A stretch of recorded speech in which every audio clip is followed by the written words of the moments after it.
Good morning, everybody. It's Cathy here at the Magical Urban Vegetable Garden. It is a beautiful sunny day, a little chilly still in the greenhouse, but it's nice to be out here, and I hope you're having a great morning. I hope you've grabbed your coffee or tea or whatever you got going on. And today we're going to talk about ways of dealing with garden pests that are natural and organic, and they're not expensive. They're not going to break the bank, and it encourages a healthy ecosystem in your garden. And the biggest thing, sorry, you know how it is when you get a hair. The biggest thing, I think, is being prepared ahead of time, and it doesn't need a lot, but the thing is being prepared, so that you're not caught, scrambling for resources and there are none. And we'll get into that a little bit more here. So I hope you have a pen and paper handy. Make some notes. Maybe you got your garden planner handy so you can add these things to your to-do list here. And let's get started. So, like I said, the first thing is being prepared, being proactive about the things that you do. So, for example, having supplies ahead of time, like one of the big things that we'll get into more is floating row covers, for example. Now, there's a whole variety, of light, medium, and heavyweight floating row covers. If you're not sure what those are, you can go on Amazon and Google them. You can get them. They're quite cheap. They come in like 25 and 50 foot length, and you can cover like entire sections of your garden, or you can cut them down to size and do like smaller beds, whatever it is. But the thing is, a lightweight row cover, having it handy and tucking it in and doing the job properly as soon as you've planted your seeds, makes it a lot better than waiting until, oh goodness, my seedlings are 3 inches high and they're being eaten by cabbage worms or whatever, right? So the thing is to be, kind of be prepared and have your resources ahead of time, so that when you get into these things, you're not scrambling and you go on Amazon and finding you got a 3-month wait because, everybody else is having the same problem and nobody has anything. So the thing is to be proactive. Now, let's see here. Let me just check my notes because I don't want to, forget anything here. Another thing about being proactive, like, some of you have written about, having problems with rabbits or things like that. So if you're putting in fencing, make sure and do the job right. It's going to take a little extra time and effort. But what you want to do with rodents, because rabbits are part of the rodent family, as cute as they are, they will burrow and dig. So if you're putting a fence around your garden, make sure you dig down and use hardware cloth. Don't use like chicken wire. The only thing chicken wire does is keep chickens in. It doesn't keep anything out. Pretty much any squirrel can chew through chicken wire, not to mention rabbits and groundhogs and whatever else. But the thing is to dig down and make sure that you put hardware cloth, and down to a depth of 2 feet if you can get there, so that when they burrow to get under your fence, they're not usually, very rarely do they ever go deeper than that, but you've done the job right, and then you're good for years. So this is what I mean about being proactive about the things that you do. Don't just try and do it quick. Do it right the first time, and then you don't have to worry about it for, hopefully years and years and years.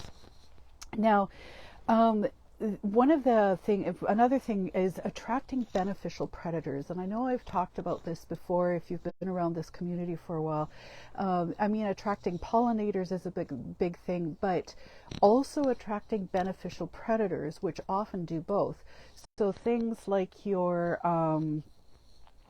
green flies and beneficial wasps and things like that, they pollinate as they go. But they also feed on pests, so things like your, tomato hornworms, if you happen to have them around. I mean, you want to get rid of those; they spread quickly. But cabbage worms and all kinds of things, they feed on these things.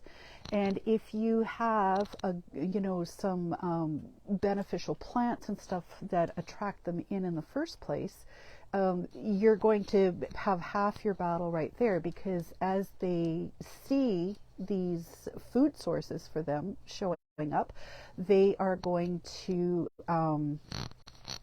feed on them and help keep things under control. the big thing to remember with having a balanced ecosystem in your garden is that you're not eliminating every single pest out there. What you're doing is inviting a balance. So, okay, maybe you have a few aphids here in the corner on something, but you've seen all your beneficial wasps, you have a few ladybugs flying around, and so it keeps it under control, it keeps a balance. Because things like ladybugs, for example, and we'll get into them a little further on as well, have voracious appetites. They are hungry. I think they have like a 3-month lifespan. And in that lifespan, they can eat up to like 5,000 aphids, plus whatever else they feed on. I think it's 3,000 to 5,000. It's some ridiculous amount. And if they don't find a food source, I mean, they've got bug brains. If they don't find a food source, they are going to fly off. So the thing is to have a balance, of things. So if you've noticed something in your garden that maybe attracts, a certain type of pest, like aphids, maybe you'll want to plant like a sacrificial corner or plant pot or something that attracts them and kind of keeps food there for your beneficial predators and keeps them in the area, but keeps them out of your garden. And we'll get into that more too. But another really great resource is BTK. It is a bacteria that causes enzyme upset in predator caterpillars and stuff. And we're talking caterpillars like with really high pH. So I use it every spring on my apple trees because I get tent caterpillars, and the tent caterpillars we have here are invasive. You can go from 0 to full coverage on all your trees in 48 hours. Interestingly enough, the ones here don't like cherry trees, they don't like plums, they don't touch any of those, they just like apple trees. And depending on the type there's a few of the trees that must be especially sweet because they just end up covered with them.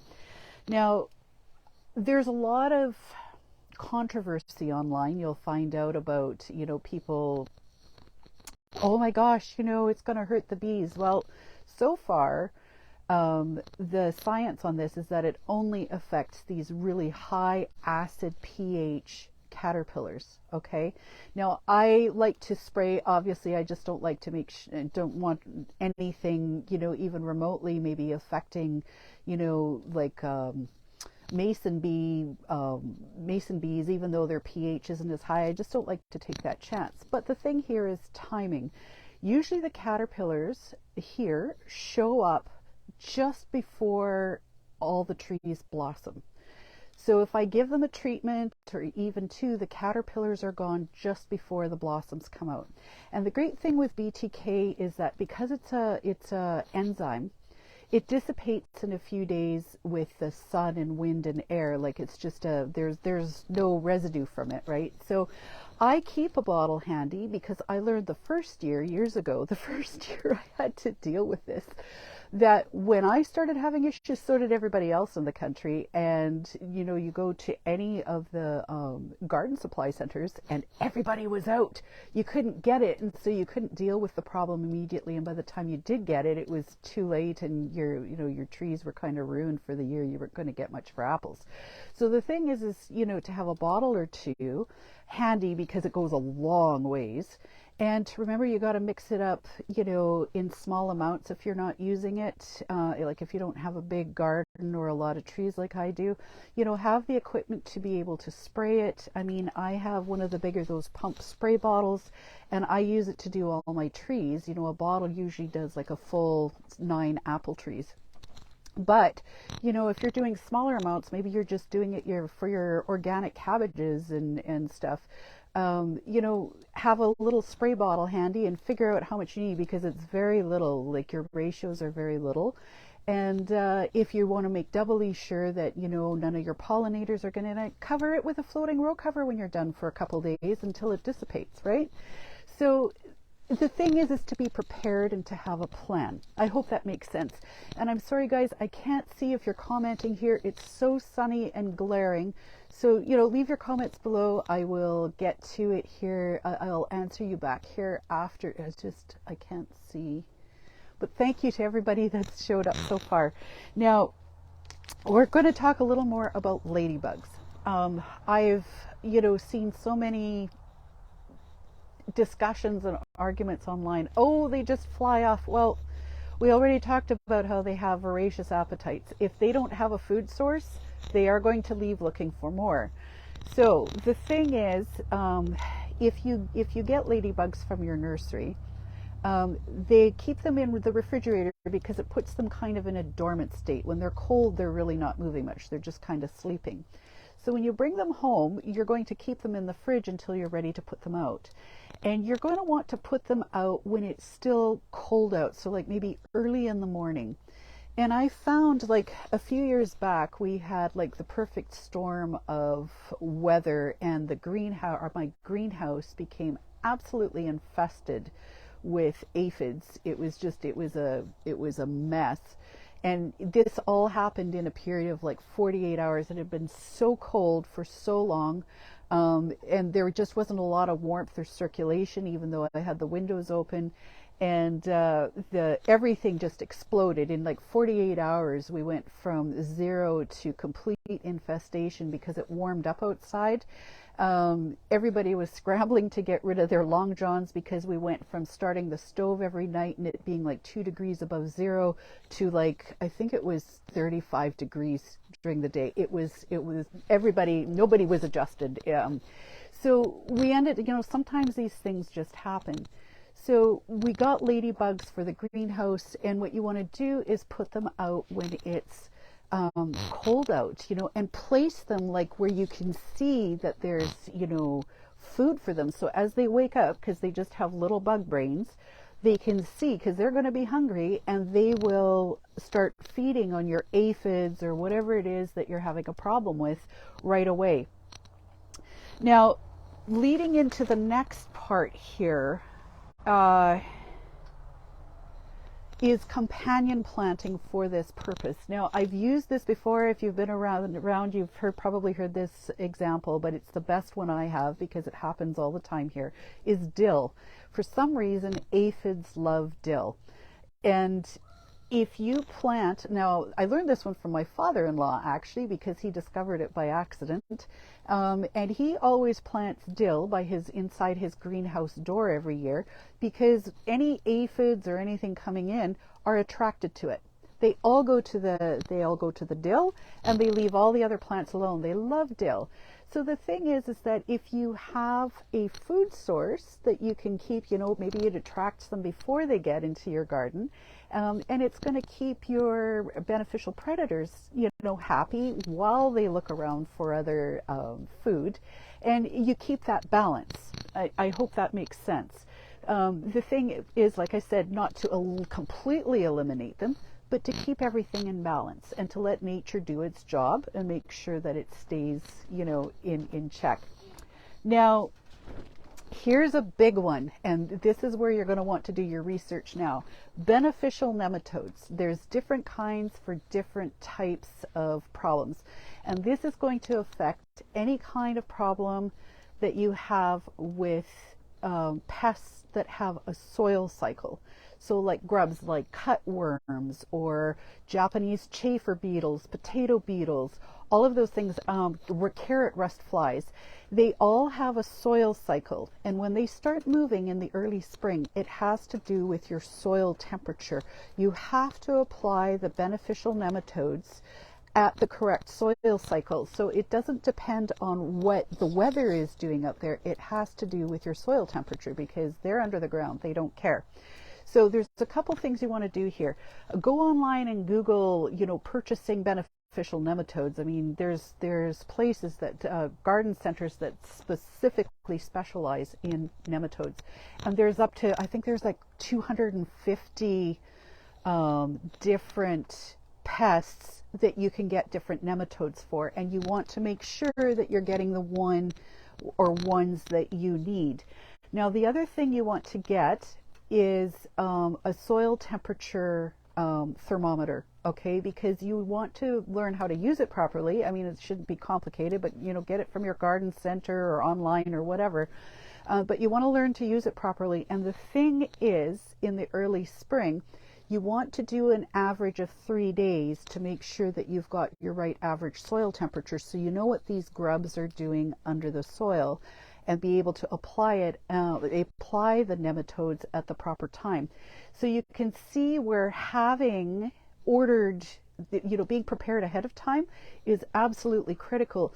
I think the nematodes will last in your fridge a couple of weeks. Like, you keep them refrigerated until it's just the proper time, and the companies are really good about sending it out for your area so that you have it around the proper time. But you have to make sure, by testing 3 days in a row and getting that average, that your soil temperature is at the right average for optimal treatment. So that's a big one. Go check and see, like, if you're having issues like with in soil cycles for literally hundreds of different pests. These are this is really something to check into for this spring before it gets too warm here. Get prepared. Okay. Now the last one, and I did blog post on this here a couple of years ago. I'll make sure and link it below afterwards. Is for dealing with things like your cutworms. You know, those worms, those ugly grubs that go under the soil, and they destroy like your broccoli and your lovely green things, your Brussels sprouts and things. You go out one day and they're just dead, and it's because just under the soil, some ugly grub, the cutworms, have come along and they've chewed through the thing and they've killed off your plant. So here's a way to help prevent that right at the beginning. Okay, say like your milk jugs or juice cartons and stuff, give them a good wash and cut them into squares, like the squares all the way down, about 2.5 inches thick. Because the thing with cutworms is that their life cycle and their habits, they travel about 1/2 to 1 inch under the surface of the soil. They don't go deeper, they don't go higher. So when you plant your like seedlings and stuff out, or even if you're putting your seeds, put one of those squares around them, so it's just 1/2 inch above, but it goes right down into the soil around it, and this will deter those cutworms. They'll just continue on around looking for a food source instead of getting to your nice garden stuff. It's a handy little thing, and if you have like your cardboard milk cartons and stuff, they will just disintegrate into the soil. Your earthworms will take care of it over the season. Okay. Let me see. Oh, the last thing was back to the floating row covers.